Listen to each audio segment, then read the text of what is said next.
Hey, everybody. Thank you for being here. I'm Kezia. I don't know if all of you have met me, but that's my name. um, Bear with me. This is my first time speaking, like ever. So I might be nervous. I might stutter, but yeah, we'll get on to it.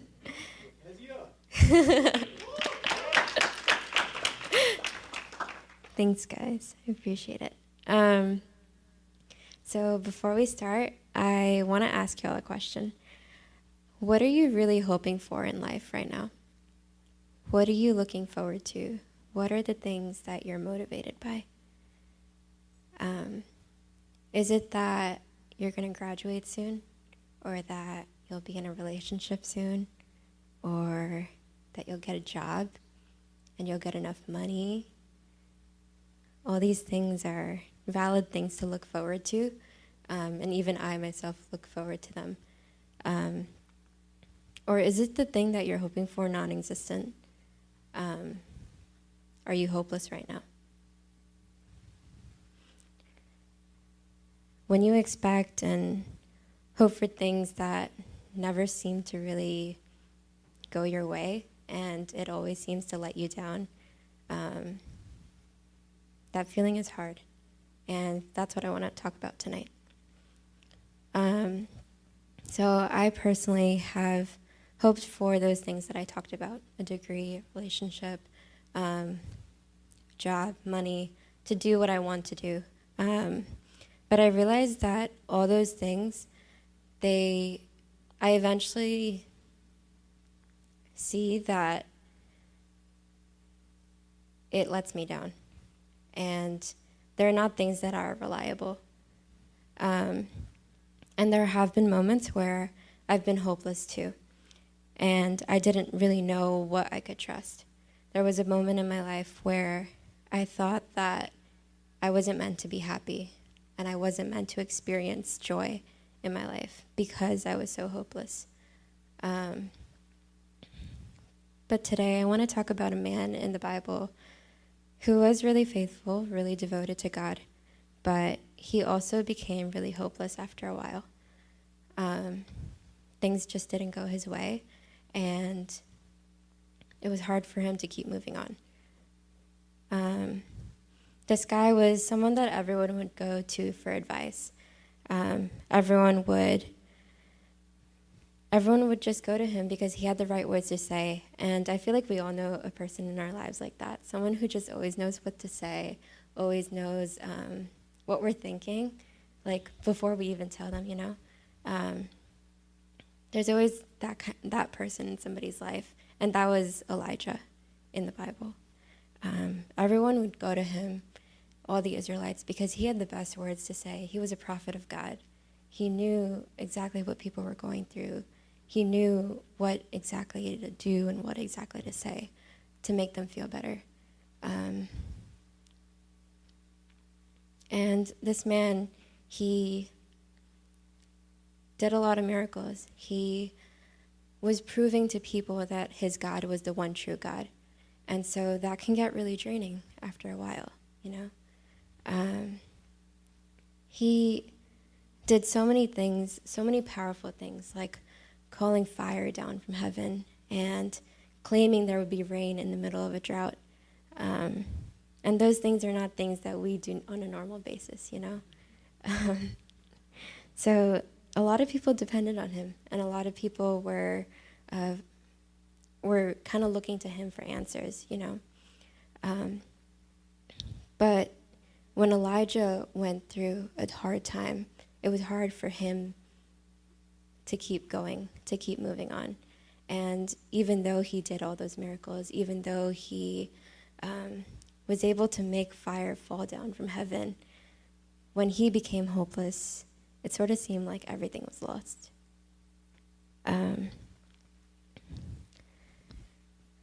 We know that a lot of the time doing the Lord's work, doing God's work, can get really draining sometimes. Elijah was really pushed to his limits. He was trying his hardest to prove to others that his God was the one true God. And that's not easy. even when we try to do it with our non-believing friends. I'm sure it's not easy. But eventually Elijah, even though he had all of this hope and faith and trust in God, he eventually became hopeless too.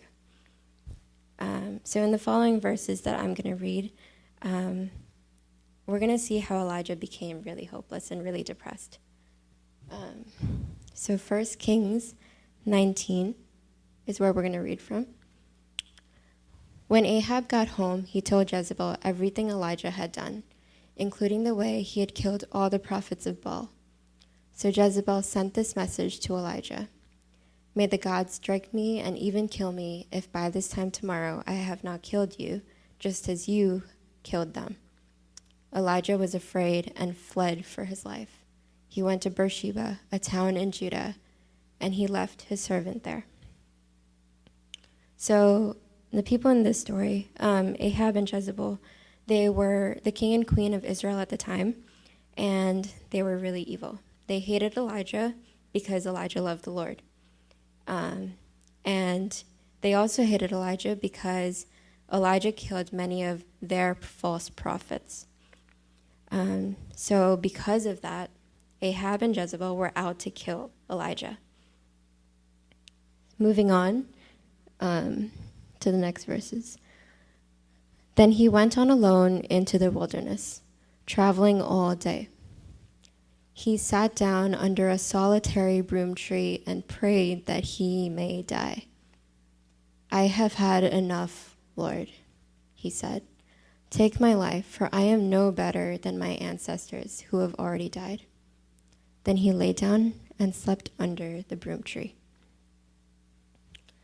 So I read this for the first time, and I felt really sad and really sorry for Elijah. Elijah's hope was reliant on his circumstances in the moment. And when his circumstances were crappy, he was hopeless. And I'm sure a lot of us can relate to that as well. When our circumstances are pretty crappy and pretty terrible, we tend to lose hope in our Lord and Savior. But let's not leave out the fact that Elijah was also depressed in this situation. He prayed to die and for God to take his life. Because of what was happening in his life, because people hated him and were literally hunting him down, he was completely hopeless and completely depressed. Even when we see that Elijah went and sat under the tree, it shows that he was giving up. And he was telling God he's had enough. And he doesn't want to deal with life anymore. There's a picture of a tree that I wanted to show you guys. When I looked at that picture, it was just so sad to me. There's no other trees. It's just that one tree. You know what I mean? It's just that one tree. And imagine Elijah sitting under that one tree in the middle of nowhere. It's just so sad when you think about it. But being under the tree for Elijah was almost like a posture of begging God for help. He was so depressed and so hopeless that he didn't know what else he could do to make his situation better. So what did he do? He put his hope in death. He prayed to die. He put his hope in the only thing he seemed he could look forward to, the only thing he thought wouldn't let him down. To be completely honest with all of you, there were moments when I thought death could be better than life. Looking back, there were times in my life that I thought heaven would be better than living the life that I was in, or in the situations that I was in. Just because it seemed so hopeless, and you get into a downward spiral of thoughts, and there's voices in your head that tell you, give up, let go. What do you have to lose? Who's going to miss you? Nobody. There are voices like that, and that's the enemy. And yeah, it's true, heaven is better, but that doesn't mean I'm meant to be there right now. I'm not sure if any of y'all have felt this way before, but I do want to say, for those who have, that you're not alone. I understand the feeling of being overburdened and completely hopeless, and I've felt this way before, and as you can see, Elijah has too. But I do want to remind you guys that death out of your own will is not the right option. Because it's not your only choice. It's not your last resort. It's not worth it, and you will always regret it. Death is not something that we're capable of controlling.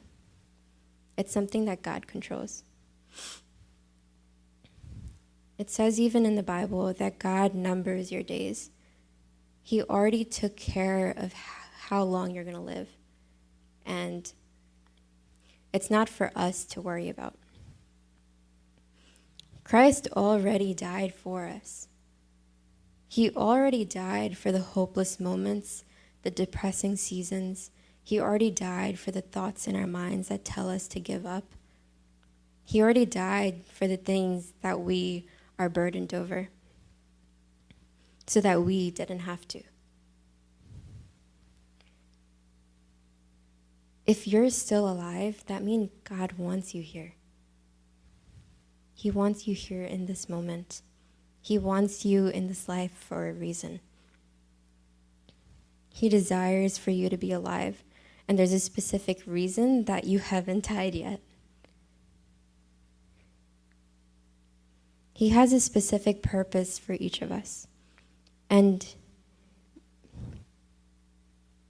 just imagine the God of the universe, the God that created the heavens and the earth, the sun, the moon, the stars, that God who sent his son to die for us, that God still wants us here. That God has purposed you to be here right now. He's the very reason you have the next breath to breathe and life to live. And he wanted the same for Elijah too. So moving on into the story. But as he was sleeping, an angel touched him and told him, "Get up and eat." He looked around, and there beside his head was some bread baked on hot stones and a jar of water. So Elijah ate and drank and lay down again. Then the angel of the Lord came again and touched him and said, "Get up and eat some more, or the journey ahead will be too much for you." So he got up and ate and drank, and the food gave him enough strength to travel 40 days and 40 nights to Mount Sinai, the mountain of God. There he came to a cave where he spent the night. Looking at this, I see God's love just so evident.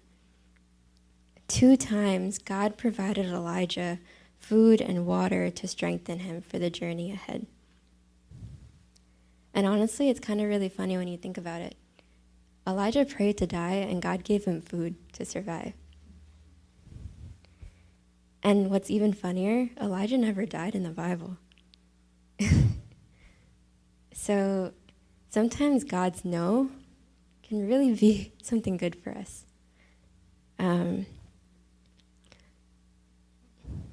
The Lord gave him food to survive instead of letting him die. And the Lord knew in that moment that Elijah was tired. He was helpless. He was hopeless. He knew that his circumstances weren't the best. He knew that Ahab and Jezebel were coming to kill him. He knew the situations that he was in, and that how many people relied on him, how many people were looking up to him. The Lord knew all of that.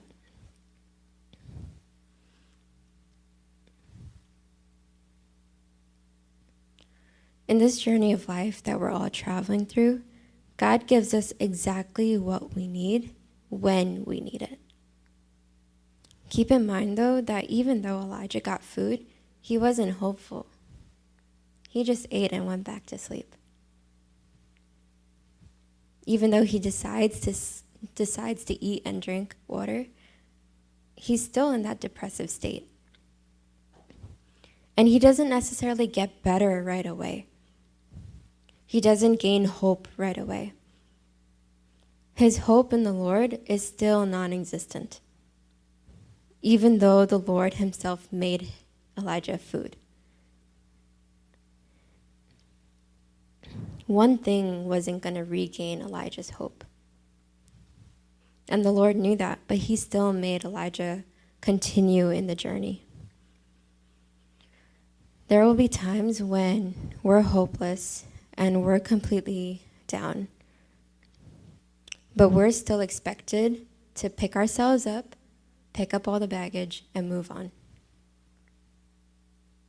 God gave Elijah exactly what he needed in the moment.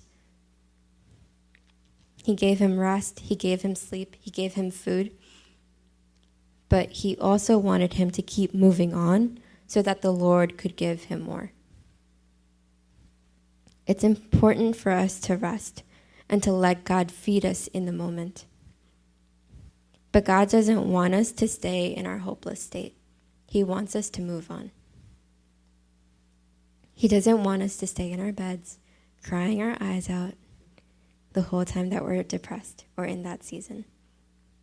He wants us to get up and eat, get up and do something to help ourselves. Because he has more promises along the way in that journey of life. And even though we may not see it in the moment, he provides it. He doesn't want us to miss the signs and the wonders. He wants us to experience God's presence to the maximum. And sometimes that means picking ourselves and moving on, even when we're still in the same hopeless state. Moving on within the story, 1 Kings 19, verse 11 to 13. This is what happens after, as he moves on in his journey. "Go out and stand before me on the mountain," the Lord told him. And Elijah stood there. The Lord passed by, and a mighty windstorm hit the mountain. It was such a terrible blast that the rocks were torn loose, but the Lord was not in the wind. After the wind, there was an earthquake, but the Lord was not in the earthquake. And after the earthquake, there was a fire, but the Lord was not in the fire. And after the fire, there was a sound of a gentle whisper. When Elijah heard it, he wrapped his face in his cloak and went out and stood at the entrance of the cave. This whole time that Elijah was hopeless and not feeling the Lord's presence, the Lord didn't come in a big, grand way. He didn't come in the earthquake. He didn't come in the windstorm. He didn't come in the fire. He came in a small, still, gentle voice, a whisper. He wanted to remind Elijah, "I'm still here." Elijah, don't lose hope. Your circumstances don't define you. The Lord defines you. And in my eyes, I'm proud of who you are. I'm proud of who you've become. Elijah, I saw you wrestle, and I didn't forget you, my child. Elijah, you are mine, and I see you. I've listened to your every word. I've heard your cries, and I've heard your prayers. I've seen the sleepless nights and the worrisome days. I see you, and I saw you in that time. Elijah, I will continue to see you. You are never too far gone for me. Elijah, I still love you. And that's God's promise to us. He still loves us. He's still there for us. Even though it seems hopeless at times, even though we go through the storms of life and we try seeking God in every little way, He's there in the small, still, gentle voice. He's still there. I want to remind you guys not to lose hope. It's hard. I understand. I know. I've been through that season where you just lose everything, every little inch of hope that you have. I've been there. And I can't understand the situations that you guys have been through. I can never understand. Only the Lord will be able to understand. But in whatever season, He wants you to get up and move. He wants you to get up and get out of that hopeless state. He doesn't want you to stay there. He wants the best for you. He wants you to keep moving. He wants you to progress in the journey so that He can show you His presence. If you stay in that same place, you're not inviting the Lord there. You want to be there. And I don't think any one of us want to be in that hopeless state.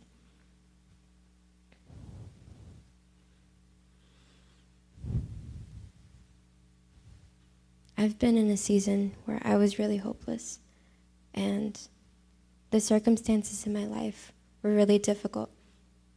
But I will say that right now, I'm still going through the same circumstances, but that doesn't mean I'm hopeless still. You can still be in the same circumstance and still have hope. I was hopeless, but now God is piecing my heart together and giving me inches and inches of hope every single day. And He's bringing me back to that place of a restored soul. And I'm not going to stand here and say that I'm all better now, because I'm not. I still struggle with it. I still struggle with hopelessness. And it's something that I'm constantly battling every day. But for us to choose God and to choose hope is a brave decision on our part. And that's what Elijah had to do. And that's what we need to do as well. God lets us rest. He lets us sleep in it. He lets us vent it out. And that's needed. I'm not saying not to do that. But move on.